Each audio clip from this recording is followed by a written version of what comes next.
Bem-vindos, sequência de atividade 2 devolutiva. Agora seriam as aulas 4, 5, 6, 7 e 8. Vem comigo, nono ano.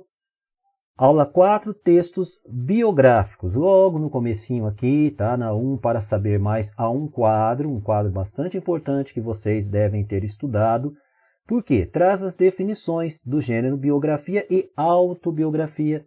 Ok? Qualquer dúvida depois, coloque aí nos comentários, entre em contato com o professor Celso. Depois, na segunda, nos traz dois textos, ok? Dois textos para que nós possamos trabalhar a partir da leitura desses textos, que são textos biográficos aí, autobiográficos, ok? Então, na sequência aí, a questão A nos perguntava, nos pedia para concluir aí, para completar, melhor dizendo, esse quadro. O fragmento 1 e 2 são exemplos de textos biográficos. Um deles é uma biografia, o outro é uma autobiografia. E perguntava aqui, qual é a biografia, qual é a autobiografia. Lembrando que se você estudou legal e entendeu a biografia, estou falando de alguém, O autor fala de outra pessoa, a autobiografia fala dele mesmo. Pronto, a característica no caso aqui, A biografia é o texto 2. O autor do texto faz uma pesquisa prévia e apresentou a biografia de quem aí? Da Madalena Antunes, ok? Está escrito na terceira pessoa do discurso, ela, no caso a Madalena. Já a autobiografia, o texto 1 aí, o autor faz dele mesmo, tá bom? O autor então faz dele mesmo, histórico da própria vida, portanto aí escrito em primeira pessoa. Na B, no texto 1, várias orações têm o eu como sujeito, nós já falamos de sujeito e predicado, ok? Fazendo referência a Lima Barreto, ok? É o autor aí fazendo a sua autobiografia, ok? Agora, no texto 2, a Madalena Antunes, ela é o sujeito, a terceira pessoa aí. E no quadro escrevo os predicados, então eu vou ter aí o sujeito e os predicados. Predicado, o que está sendo falado aí da Madalena, Que nasceu no dia 25 de maio, que ela é filha do coronel José Antunes, que casou-se com Ípio, ou seja, todo esse complemento, a ideia do ela, que é o sujeito, nós chamamos de predicado. Predicado que eu falo a respeito do sujeito. Sujeito é de quem eu estou falando, do que eu estou falando. Ok? A mesma coisa acontece aqui com Lima Barreto, o eu, Aí Lima Barreto, eu tenho 20 anos, então tenho 20 anos, sou filho legítimo, fui aluno da Escola Politécnica e por aí vai. Questão B. Aula 5.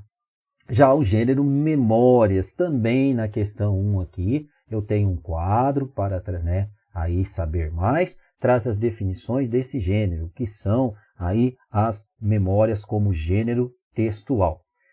Questão 2, leia o texto e em seguida responda as questões. Aqui eu peguei apenas um fragmentozinho do texto, é um texto bastante interessante, muito legal de se ler, Aí reminiscências aí o texto. E na questão A, esse fragmento textual foi extraído da obra Oiteiro, Memórias de uma Sinhá Moça. Em toda a obra observamos este tom memorialístico, de memória, ok? De lembrança. Portanto, qual seria o objetivo comunicativo do texto? Aqui é uma sugestão, Quer dizer, qual é o objetivo comunicativo? O texto pretende o quê?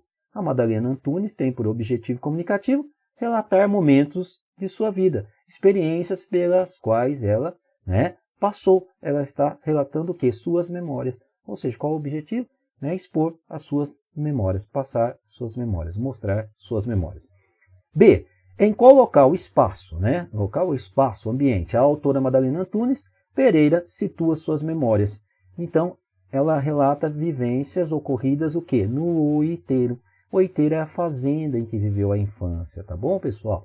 É a fazenda onde ela passou sua infância, ela viveu sua infância. A C. Em que fase da vida Madalena Antunes Pereira situa suas memórias, Na infância, pessoal. Tá? A fase da vida dela é a fase da infância, de criança, ok? D. A autora situa suas memórias no tempo passado, no presente ou no futuro. Apresente um trecho que comprove sua resposta lógico, Que aí é um tempo passado, são fatos que já aconteceram. Eu vou buscar isso através dos verbos. Estávamos no Oiteiro, Eu fazia 7 anos de idade, apertava as rosas. Lembram-se dos verbos aí no pretérito, né, no passado. Tranquilo? E o texto de Madalena Antunes revela muita expressividade, muita emoção, uma carga expressiva aí. Em que trechos do texto podemos identificar isso? Reescreva-os. Aqui é uma sugestão, tá bom, pessoal? Pode ser um outro texto que você também tenha visto essa expressividade. Mas veja que eu tenho esse texto bem expressivo, né? Adorando-se, sentia-me feliz. Ungia-me de vibrações estranhas, extasiando-me diante do belo. Olha que trecho bem expressivo, né? Bem emotivo, suas emoções. Tranquilo? Então, A, B, C, D e E. Continuamos, então, a nossa questão. E a última aí, da página 29, a F. Você consegue identificar no texto alguma reflexão pessoal da autora, né? Veja que sim, né? Há reflexões pessoais dela. Tá? Note que ela, nesse trecho, por exemplo, no outono da vida, recordar a infância é abrir pontos de luz na estrada abandonada do passado. Guardo com devoção a lembrança do meu primeiro dia de escola. Ela está fazendo uma reflexão, ela está refletindo sobre ela mesma, né? Aí sobre a vida dela. Então, ó, recordar a infância é abrir pontos de luz na estrada abandonada do passado. Então, ela faz uma reflexão, ok? Aula 6 aí, continuando, falando de memórias, né? Momentos que marcam o passado aí, tá? Também vem um quadro aí para trazer agora o quê? O trabalho com o verbo no tempo pretérito, que apresenta 3 tempos, né? Então, apresenta o pretérito perfeito, o pretérito imperfeito e o pretérito mais que perfeito. O pretérito mais que perfeito hoje é pouco usado, pouco utilizado, tá bom, pessoal? Mas ele existe, vocês leem, né, com frequência aí em textos, principalmente textos mais antigos, ok? Então, dê uma olhadinha nesse quadro. Qualquer dúvida que tiver, entre em contato com o professor. Não entendi direito, alguma coisa assim, anote e vamos, né, ampliando o nosso conhecimento. Vem aí na questão 2 mais um texto, tá? Eu peguei só o início aqui bonitinho dele, só para mostrar que a gente vai trabalhar a partir, né, desse texto. Esse texto é um texto muito legal, é um fragmento aí, mas é um livro fantástico, Memórias Póstumas aí, né? Memórias Póstumas é um livro fantástico, aconselho a todos lerem este livro. Machado de Assis é fantástico, tá bom, pessoal? Mas vamos lá. Nas aulas 3 e 4, você analisou um fragmento textual da obra O Eiteiro, de Madalena Antunes. Nele, a autora inicia o relato pela infância. No fragmento textual de Memórias Póstumas de Brás Cubas, a personagem Brás Cubas, né, inicia suas memórias a partir do momento, né, em que momento de vida, em que passagem podemos identificar isso. Pessoal, preste atenção que é interessante, né? Memórias póstumas. Póstumas é pós-morte. Então, em que momento ele inicia o pensamento dele, né? Ele está lá, né, morto, né? E ele inicia aí, né, desde a sua infância, né? Então ele vai dizer aí na passagem, olha, Brás Cubas inicia suas memórias pelo momento da sua morte, então ele está morto, né? Podendo ser atestado pelo fragmento. A primeira é que eu não sou propriamente um autor defunto, mas um defunto autor para quem a campa foi outro berço. A campa foi outro berço, né? A campa aí no caso seria, né, o caixão de defunto, o túmulo, ok, pessoal? Então, ele inicia pela morte, aí lógico, depois ele vai falar quando ele nasceu, tudo tal, mas ele inicia contando a partir do momento que ele morreu. Pronto, eu morri aqui, tal, né? E agora eu vou contar toda a minha história. Certinho?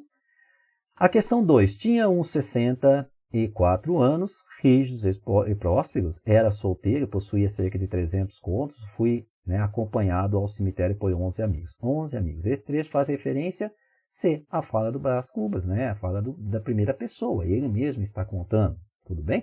Descrição aí temporal e social do seu falecimento. O tempo quando ele faleceu, evidentemente, 64 anos aí, e social aí, quanto, né, ele tinha de dinheiro, como eram seus amigos, 11 amigos aí, ok?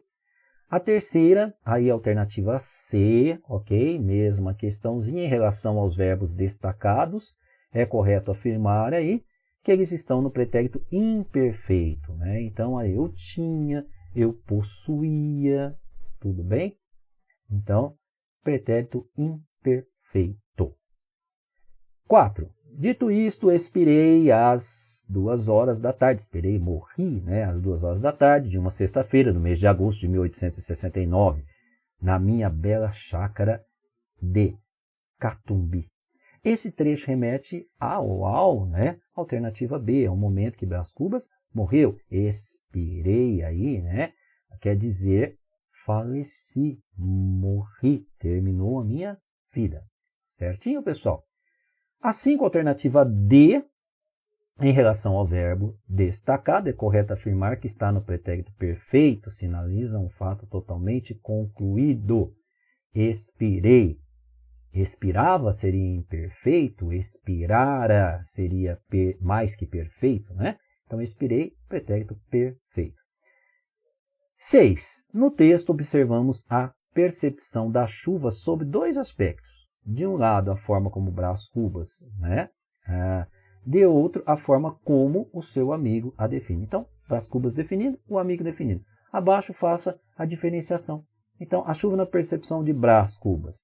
Ó, acresce que chovia, peneirava uma chuvinha miúda, triste e constante. Então, ele retratava a chuva de modo mais objetivo, como ela era ali de modo objetivo. Já veja bem, né, que o amigo de Brás Cubas, ele vai, a natureza parece estar chorando, olha aí, chorando a perda irreparável de um dos mais belos, né, caracteres que tem honrado a humanidade. Este ar sombrio, estas gotas do céu, aquelas nuvens escuras que cobrem o azul como um crepe funéreo. Oh, presta bem atenção, então, pessoal, que ele joga maior expressividade. Então, o Brás Cubas é uma maneira um pouco mais objetiva, apesar de dizer que a chuva é triste, né? Aí também é uma figura de linguagem, mas é uma maneira mais objetiva, menos expressiva, enquanto o amigo é uma maneira muito mais expressiva, muito mais literária, ok? Terceira questão aí, apresente 2 fragmentos, excertos, fragmentos textuais do quadro abaixo. Fatos já concluídos, acabados, fechados, que é o pretérito perfeito. Há algum tempo hesitei, que devia abrir minhas memórias. Tudo bem? Dito isso, expirei são pretéritos perfeitos, fatos concluídos e acabados.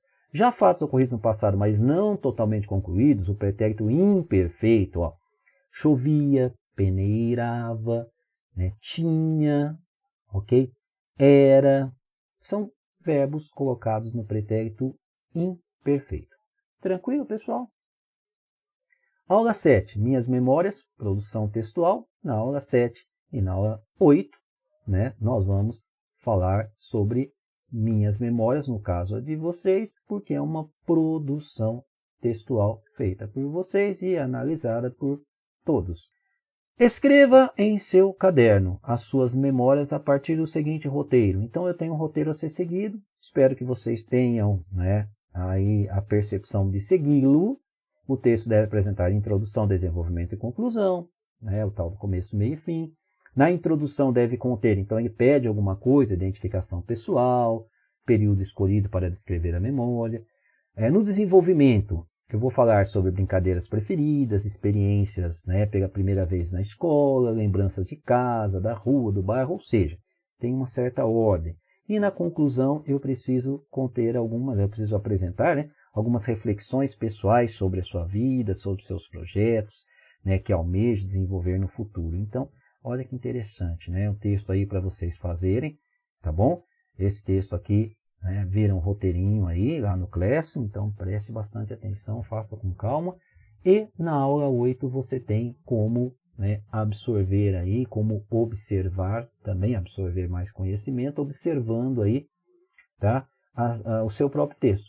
São critérios aí de avaliação, tá? Então você vai colocar se sim, se não, observar se você atingiu isso que está sendo pedido, antes de ir para o texto final. Feito isso, feito o que a gente chama, né, do rascunho e depois a produção do texto final, você vai passar a limpo para isso, ok? Escreva no caderno definitivo, bonitinho, capriche na letra, parágrafos, etc. É isso aí. Se tiver alguma dúvida, então, entre em contato com o professor Celso. Obrigado e ótimos estudos para vocês.